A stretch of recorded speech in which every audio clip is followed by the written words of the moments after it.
Hello dear students, from today we are starting our new chapter, that is chapter number 15, Introduction to Graphs. So students, इस chapter में हम graphs के बारे में study करेंगे।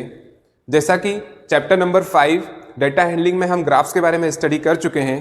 हमने चैप्टर नंबर 5 में ग्राफ्स के बारे में स्टडी किया था कि ग्राफ्स जो होते हैं वो किसी भी डाटा को, जो डाटा हमने कलेक्ट किया है उसे ग्राफ के फॉर्म में, बार्स के या लाइंस के फॉर्म में इजीली रिप्रेजेंट करने के यूज में आता है।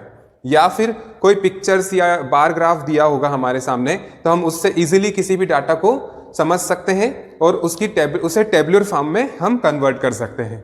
ठीक है, उसमें डिफरेंट टाइप्स के डाटा होंगे जिसे हम इजीली समझ सकते हैं, या किसी भी दो डाटा को हम कंपेयर कर सकते हैं बार ग्राफ के थ्रू। ठीक है, इस तरह से हमने वहां पर ग्राफ्स के बारे में स्टडी किया था। तो ग्राफ की सिंपल डेफिनेशन अगर हम कहें तो graphs are visual representation of data collected. जो भी हमने डाटा कलेक्ट किया है उसका विजुअल रिप्रेजेंटेशन ग्राफ में होता है। ठीक है, देन उसके बाद में अगर हम एक और डेफिनेशन उसकी कहें तो the graphs is used to show numerical facts in visual form so that they can be understood easily, quickly, easily and clearly. ठीक है, इस लाइन से भी आपको वही चीज समझ में आ रही है जो अभी हमने थोड़ी देर पहले समझी कि ग्राफ में क्या होता है, किसी भी न्यूमेरिकल फैक्ट्स को या न्यूमेरिकल डाटा को हम विजुअल फॉर्म में शो करते हैं जिससे कि वो इजीली, क्विकली और क्लियरली हमें समझ में आ जाए। ठीक है, फिर उसी चैप्टर नंबर 5 में हमने ग्राफ्स के कुछ टाइप्स स्टडी किए थे। ठीक है, जो कि क्या क्या थे, बार ग्राफ, पाई ग्राफ जिसे हम पाई चार्ट भी बोलते हैं। ठीक है, हिस्टोग्राम्स, बार ग्राफ में हम बार्स बना के ग्राफ बनाते थे। देन पाई चार्ट में हम सर्कुलर ग्राफ बनाते थे, इसे पाई ग्राफ या फिर सर्कुलर ग्राफ भी कहा जाता है, सर्कल ग्राफ। ठीक है, एंड हिस्टोग्राम। ठीक है, इन सभी ग्राफ्स के टाइप्स के बारे में आप चैप्टर नंबर 5 में स्टडी कर चुके हैं। ठीक है, अब इस चैप्टर में हम ग्राफ के कुछ न्यू टाइप्स के बारे में स्टडी करेंगे, जो कि फर्स्ट टाइप है हमारे पास में लाइन ग्राफ एंड सेकेंड होगा लीनियर ग्राफ। ठीक है, इन दो टाइप्स के बारे में इस चैप्टर में हम स्टडी करेंगे और इन पर फिर कुछ क्वेश्चंस करेंगे जो कि हमारी एक्सरसाइज में दिए हुए हैं। ठीक है, तो हम सबसे पहले लाइन ग्राफ समझ लेते हैं। लाइन ग्राफ क्या होता है, चलिए, अगर यहां से किसी को डेफिनेशन नोट करना है तो आप कर सकते हैं स्क्रीनशॉट लेके। ठीक है, सो स्टूडेंट्स, ग्राफ्स का न्यू टाइप है लाइन ग्राफ। लाइन ग्राफ का यूज ऐसे डाटा को रिप्रेजेंट करने के काम में आता है जहां पर कोई डाटा कंटिन्यूअसली टाइम के रिस्पेक्ट में चेंज होता जा रहा है। टाइम के रिस्पेक्ट में कंटिन्यूअसली चेंज कैसे होता जा रहा है, जैसे सपोज कोई पेशेंट है और उसका डिफरेंट टाइम पे हमने टेम्परेचर नोट किया। ठीक है, सपोज ये टाइम था 6 AM, 10 AM, 2 PM and 6 PM। देखिए 4 आवर्स के इंटरवल में हमने टाइम नोट किया और उस इंटरवल में हमने ये देखा कि 6 AM में उस पेशेंट का टेम्परेचर 37 डिग्री था। देन उसके बाद में 10 AM में उस पेशेंट का टेम्परेचर 40 डिग्री हो गया। देन 2 PM पे उसका टेम्परेचर 38 हो गया। देन आफ्टर 4 आवर 6 PM पे उसका टेम्परेचर 35 डिग्री सेल्सियस हो गया। ठीक है, यहाँ टेम्परेचर देखिए डिग्री सेल्सियस में हमने पहले ही कंसीडर कर दिया। तो इस तरह से जब डिफरेंट टाइम पे कंटिन्यूअसली उसका टेम्परेचर चेंज होता जा रहा है, ठीक है, तो इस डाटा को रिप्रेजेंट करने के लिए हम लाइन ग्राफ का यूज करते हैं। अब इसे कैसे रिप्रेजेंट करेंगे, तो देखिए आप सभी को पता है ग्राफ, अब सभी ने देखा हुआ है स्मॉल स्क्वायर बॉक्सेस से मिलकर एक ग्राफ बनता है और एक स्क्वायर बॉक्स में इस तरह से रहता है सारा डिविजन्स। हर एक स्क्वायर बॉक्स में 10 स्क्वायर डिविजन्स होते हैं। 1, इसको अगर 0 से काउंट करते हैं हम यहां से तो 0, 1, 2, 3, 4, ये सेंटर वाला 5 आ जाता है। देन उसके बाद 6, 7, 8, 9 और ये 10। ठीक है, इसी तरह से इस डायरेक्शन में भी होता है। ये होती है हमारी y एक्सिस, ये होती है x एक्सिस। ठीक है, तो यहां पर भी 1, 2, 3, 4, 5, 6, 7, 8, 9, 10। ठीक है, ये आप सभी जानते हैं। ठीक, तो अब यहां पर मैं एक सिंपल फॉर्मेट में एक डायग्राम, इसका ग्राफ बनाता हूं। सपोज हमने ये x एक्सिस और y एक्सिस ग्राफ के अंदर बना ली। ये आपको आती है बनाते सभी को। x एक्सिस और y एक्सिस इस पर हमने ड्रॉ कर लिया। ठीक है, आप सभी जानते हैं कि ये वाली जो लाइन है, ये वाला जो पॉइंट है ओरिजिन होता है जिसे हम 0 लेते हैं। ठीक है, अब यहां पर क्या करते हैं, हम x एक्सिस पर टाइम ले लेते हैं। तो देखिए यहाँ पर मैंने ले लिया 6 AM, देन उसके बाद में 10 AM, then 2 PM and 6 PM। ठीक है, जो टाइम हमें गिवन था हमने इस तरह से सेम इंटरवल में था, 4 आवर्स में, तो हमने यहाँ पर इसी तरह से यहाँ पर टाइम ले लिया। देन उसके बाद में यहाँ पर टेम्परेचर है 37, 40, 38, 35, तो यहाँ पर 0 है। ठीक है, अब 0 से y डायरेक्शन में हम टेम्परेचर ले लेते हैं, यहाँ पर 10-10 का डिवीजन ले लेते हैं, तो 0 के बाद में 10 degree, 20 degree, 30 degree, 40 degree and 40 के बाद में हमारा कोई टेम्परेचर नहीं है, तो हमने 40 तक इसे मार्क कर लिया। ठीक है, अब देखिए हम पॉइंट्स लेते हैं। तो सबसे पहला 6 AM पे 37 डिग्री है ना, तो 6 AM ये रहा हमारे पास में, और इसी लाइन में हम कहाँ तक जाएंगे, 37 डिग्री तक। तो देखिए 30 और 40 के बीच में 35 यहाँ पर कहीं होगा सेंटर में। देन उसके बाद में आप इस तरह से डिवीजन जब काउंट करेंगे तो सेंटर के बाद में 5 के बाद में 6 और ये 7। ठीक है, तो ये 7th वाले पॉइंट पर यहाँ पर 37 डिग्री आएगा, तो यहाँ से हमें एक पॉइंट मिल गया। ठीक है, इसे हमें डैश डैश लाइन से बनाना है। ये फर्स्ट पॉइंट हमें मिल गया। देन उसके बाद में 10 AM पे हमने देखा कि 40 डिग्री सेल्सियस उसका टेम्परेचर था। ये 10 AM, यहाँ से हमने एक स्ट्रेट लाइन ड्रॉ की और ये 40 से स्ट्रेट लाइन ड्रॉ की, जहाँ पर ये दोनों क्रॉस हुए, इंटरसेक्ट हुए, वहाँ पर हमें एक सेकेंड पॉइंट मिल गया जो कि 40 डिग्री सेल्सियस का था। ठीक है, देन 2 PM पे जब हमने देखा तो 38 डिग्री सेल्सियस था, तो 2 PM पे हम देख लेते हैं। अब देख लिए आप खुद ही बता देंगे कहाँ पर आएगा। यहाँ पर 38 डिग्री अगर हमें फाइंड आउट करना है तो 30 और 40 के बीच में 35, देन 36, 37 और 38, तो इस पॉइंट के थोड़ा सा ऊपर, 37 के थोड़ा सा ऊपर। ठीक है, ये हमें थर्ड पॉइंट मिल गया हमारा। देन इसके बाद में 6 PM पे 35 डिग्री, तो यहाँ पर 6 PM और 35 आपको पता है कहाँ पर है, 30 और 40 के बीच में है। Very good. तो ये ऐसे करके हमने 4 पॉइंट्स यहाँ पर ग्राफ पे हमने यहाँ पर मार्क कर लिए। ठीक है, मार्क करने के बाद अब हम क्या स्टडी कर रहे हैं, लाइन ग्राफ, तो हमें लाइन बनानी पड़ेगी, लाइन से शो करना पड़ेगा। तो यहाँ पर जब हमने लाइन से इस तरह से इन पॉइंट को ज्वाइन करेंगे तो इस तरह से हमारा ग्राफ बनेगा, स्ट्रेट लाइन है ना। ठीक है, अब ये ग्राफ से हम इजीली हम देख के बता सकते हैं कि जब अगर हमारे पास में यही ग्राफ मिल गया और मान लीजिए आपको इस तरह से कोई भी डाटा ये हमने रफ कर दिया, आपके ग्राफ में तो पहले से ही लाइंस होगी। अब इस ग्राफ को देख के आप इजीली समझ सकते हैं कि पहले उस पेशेंट का टेम्परेचर इंक्रीज हुआ, फिर थोड़ा डिक्रीज हुआ, तो आपको देखते से ही समझ में आ गया। इस टेबल में आपको पूरा आपको नोटिफिकेशन सारे डाटा को आपको देखना पड़ेगा। 6 AM पे 37, 10 AM पे 40, देन 2 AM पे 38, 35, तो इससे ज़्यादा इजी जो है इसमें ग्राफ में अंडरस्टैंड कर सकते हैं हम, इसलिए हम ग्राफ का यूज़ करते हैं। ठीक है, और लाइन ग्राफ इस तरह से बनता है। लाइन ग्राफ कब यूज़ करते हैं हम, जब किसी डाटा को, ऐसे डाटा को रिप्रेजेंट करना है जहाँ पर डाटा कंटिन्यूसली चेंज हो रहा है। ठीक है, लाइन ग्राफ समझ में आ गया। अब लाइन ग्राफ के हम क्वेश्चन करते हैं जो कि 15.1 में गिवन है हमारे पास में। देन उसके बाद में हम 15.1 कंप्लीट करने के बाद में हम जब 15.2 स्टडी करेंगे, वो लीनियर ग्राफ पे बेस्ड है, तब हम लीनियर ग्राफ को समझेंगे। ठीक है, चलिए अब हम एक्सरसाइज क्वेश्चंस करते हैं। सो स्टूडेंट्स, यहाँ पर हम एक्सरसाइज नंबर 15.1 स्टार्ट कर रहे हैं, जिसका फर्स्ट क्वेश्चन है the following graph shows the temperature of a patient in a hospital recorded every hour। मतलब हमें एक ग्राफ गिवन है और इस ग्राफ में एक पेशेंट के टेम्परेचर को नोट किया है हर एक आवर में, और इस तरह से पॉइंट से शो कर दिया है। ठीक है, पॉइंट से शो करने के बाद में हमसे कुछ क्वेश्चंस पूछे हैं यहाँ पर, जिन क्वेश्चंस का हमें आंसर इस ग्राफ को देखकर बताना है। ठीक है, तो जैसे कि फर्स्ट क्वेश्चन क्या पूछा है, what was the patient temperature at 1 PM। 1 PM पर पेशेंट का टेम्परेचर क्या होगा, तो देख लेते हैं हम। हमारे पास में ये ग्राफ है सामने।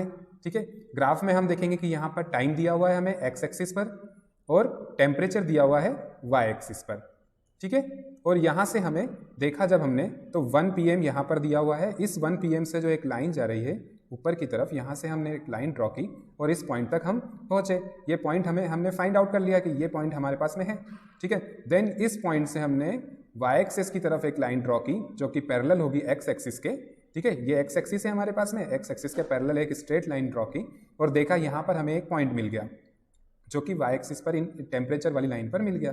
ठीक है, अब हमने देखा कि ये पॉइंट कहाँ पर आ रहा है, तो आपने देखा होगा, देखो मैं यहाँ से एक बार इरेज कर देता हूँ और वापस से बनाता हूँ। ये पॉइंट यहाँ से इस तरह से आ रहा है और यहाँ कहीं सेंटर में मिल रहा है। ठीक है, तो 36 इधर दिया हुआ है और 37 इधर, तो बीच वाली जो लाइन है ये सेंटर वाली, यहाँ पर कौन सा टेम्परेचर होगा, 36.5।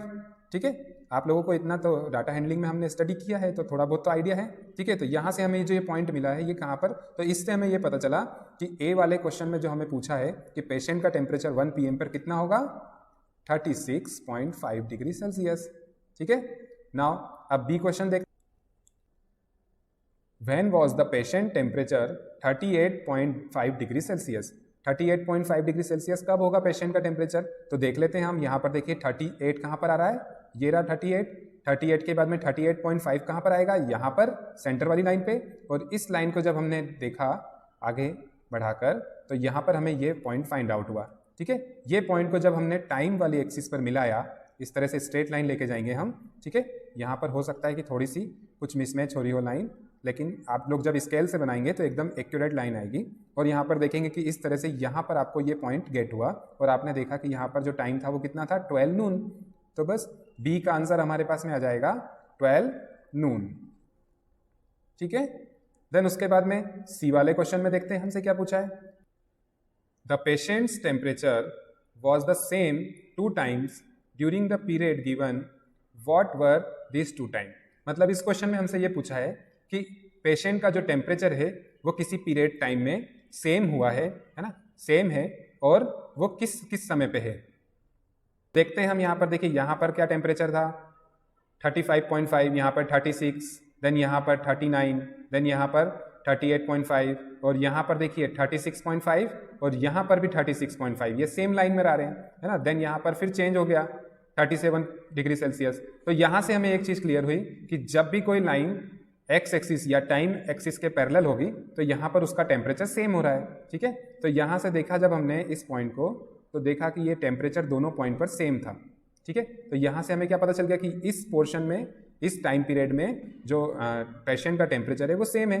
ठीक है, अब देखते हैं अब ये पॉइंट कहाँ कहाँ पर आ रहा है। तो सबसे पहले हमने जब फर्स्ट पॉइंट को देखा तो 1 PM पर आ रहा था, और सेकेंड पॉइंट को देखा तो 2 PM पर आ रहा था। तो हम इसका आंसर इस तरह से लिखेंगे कि the patient temperature was same at 1 PM and 2 PM। अब हम डी वाले पॉइंट पर आ जाते हैं। डी वाले क्वेश्चन में हमसे क्या पूछा है, देख लेते हैं डी वाले में। What was the temperature at 1:30 PM?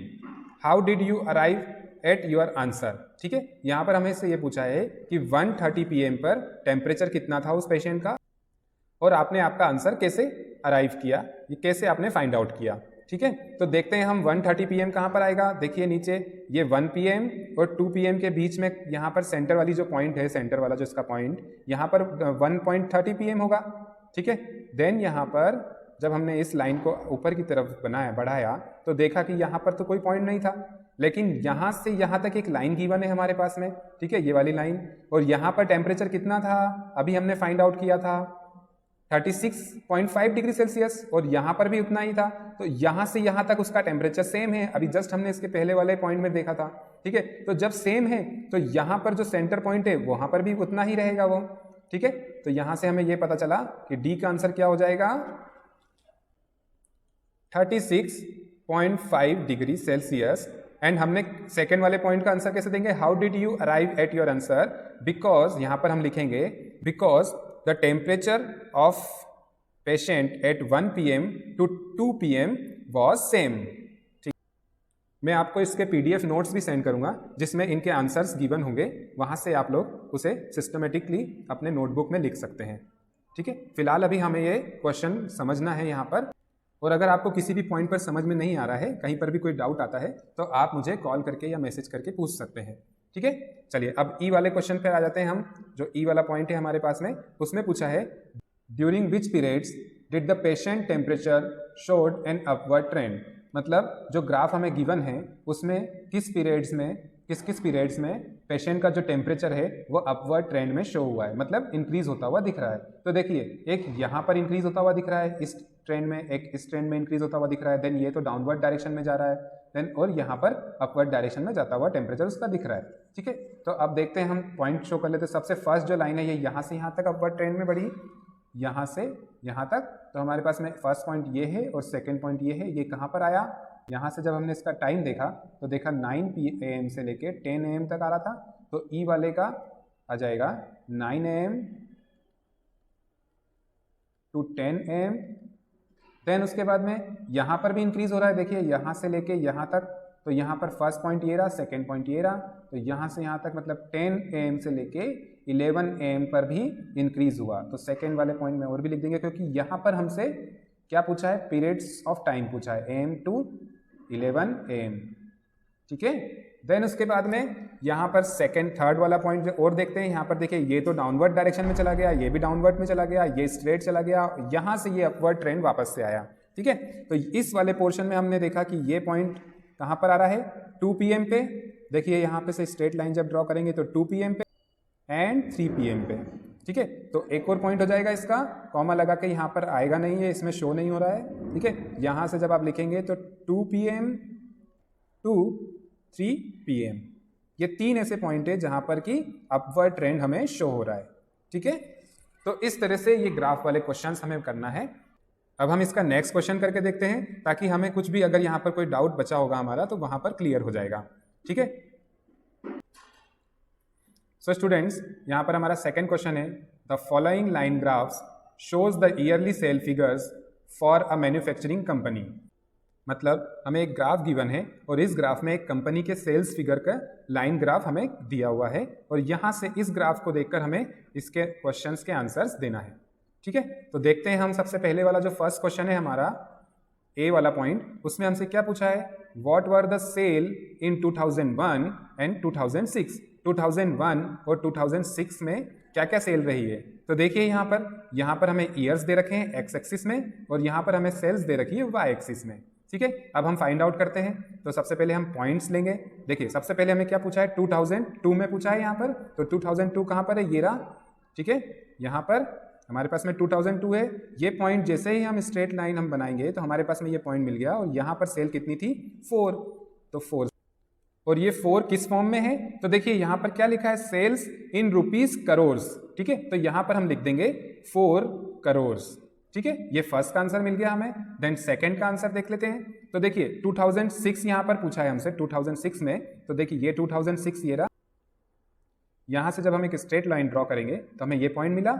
इस पॉइंट को जब हम इधर वाई एक्सिस पर मैच करेंगे तो हमें ये पता चलेगा कि यहाँ पर 8 दिया हुआ है, मतलब यहाँ पर कितने की सेल हो गई, 8 करोड़ की। क्लियर।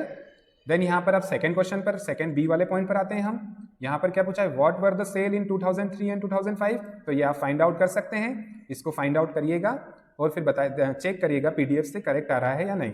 ठीक है, देन उसके बाद में क्वेश्चन नंबर सी में देखते हैं हम। सी पॉइंट में क्या पूछा है, compute the difference between the sale in 2002 and 2006। 2006 और 2002 में जो सेल्स हुई है उन दोनों में हमें डिफरेंस बताना है।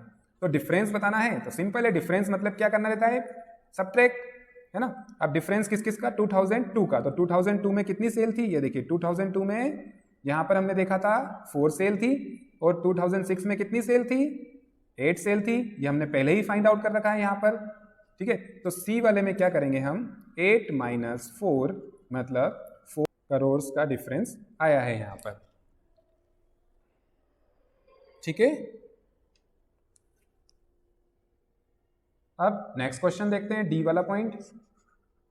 डी वाले पॉइंट में क्या पूछा है, in which year was there the greatest difference between the sales as compare to its previous year. मतलब यहाँ पर हमें यह बताना है कि किस ईयर में सबसे ज्यादा सेल हुई है उसके प्रीवियस ईयर के कंपैरिजन में। तो अब हमें क्या करना पड़ेगा, हर ईयर के कंपैरिजन में देखना होगा कि किस में ज्यादा सेल हुई है, सबसे ज्यादा सेल किस में हुई है। तो सबसे पहले देखते हैं 2002 में कितनी सेल हुई थी, 4। ठीक है, और 2003 में कितनी सेल हुई थी, 7। यहाँ 6 और 8 के बीच में 7। ठीक है, तो अगर अब हम 2003 और 2002 के बीच में डिफरेंस देखें, 2003 एंड 2002 के बीच में डिफरेंस देखेंगे तो यहाँ पर कितना आएगा, 7 - 4 मतलब 3। यहाँ पे 3 करोड़ की सेल का डिफरेंस आया है। ठीक है, अब फिर हमने क्या करा, नेक्स्ट पॉइंट में देखा तो यहाँ पर हम देखेंगे यहाँ पर इन दो पॉइंट में कितना डिफरेंस आया है। तो देखिए ये पॉइंट कहाँ पर था 2003 और 2004 पे कितना था 2003 पर 7 और 2004 पर कितना है 6। तो यहाँ पर देख लेते हैं हम 2003 एंड 2004 में जब हमने देखा तो यहाँ पर हमें डिफरेंस पता चला 7 - 6 मतलब 1 करोड़ का। ठीक है, फिर नेक्स्ट जब हमने देखा यहाँ पर दो पॉइंट्स हमारे पास में फिर नेक्स्ट ये वाले थे, प्रीवियस ईयर के कंपैरिजन में हम देख रहे हैं तो हमेशा 2 ईयर हम लेंगे, एक प्रीवियस वाला और उसके नेक्स्ट वाला। ठीक है, अब जब यहाँ पर हमने देखा तो 2004 और 2005 में देखा तो 2004 में हमारे पास में सेल थी 6 और 2005 में सेल थी 10। ठीक है, तो यहाँ पर लिख लेते हैं हम उसको भी, इधर लिख लेता हूँ मैं क्योंकि उधर लिखा नहीं रहे। 2004 एंड 2005 में कितनी सेल का डिफरेंस आया 10 - 6 मतलब 4 करोड़ का। ठीक है, देन उसके बाद में फिर से देखा हमने एक और पॉइंट बचा हुआ है हमारे पास में, कौन सी, ये वाली लाइन बची हुई है। ठीक है, इन दो पॉइंट्स के बीच में जब हमने देखा तो 2005 और 2006 में जब हमने फाइंड आउट किया तो यहाँ पर 10 की सेल थी और यहाँ पर 8 की सेल थी। ठीक है, तो यहाँ पर लिख देते हैं हम उसको भी। 2005 एंड 2006 में जब हमने देखा तो हमारे पास में ये पता चला 10 - 8 मतलब 2 करोड़ की सेल हुई। अब देखिए इन चारों पॉइंट में कहाँ पर सेल सबसे ज़्यादा हो रही है, 3, 1 और यहाँ पर 4 एंड देन 2। इन सब जगह पे से कहाँ पे सेल ज़्यादा हो रही है, 4 में सेल ज़्यादा हो रही है। तो मतलब किस ईयर में सेल सबसे ज़्यादा हुई है, 2004 एंड 5। तो डी का आंसर हो जाएगा 2004 एंड 2005 ईयर में सबसे ज़्यादा सेल हुई है। ठीक है, आई होप आप लोगों को ये क्वेश्चन समझ में आ गए होंगे। अगर आपको कहीं पर भी कोई डाउट आता है तो आप मुझसे पूछ सकते हैं। इसके नेक्स्ट जो क्वेश्चन है वो आपको मैं नेक्स्ट वीडियो में सेंड करूंगा, तब तक आप इनकी प्रैक्टिस करिए और नेक्स्ट क्वेश्चन को करने की कोशिश करिए। अगर आपके नेक्स्ट क्वेश्चन हो जाते हैं तो आप जो मेरे वीडियोज़ हैं या मेरी PDF जो आएगी वहाँ से उसे चेक कर सकते हैं। चलिए, थैंक यू सो मच।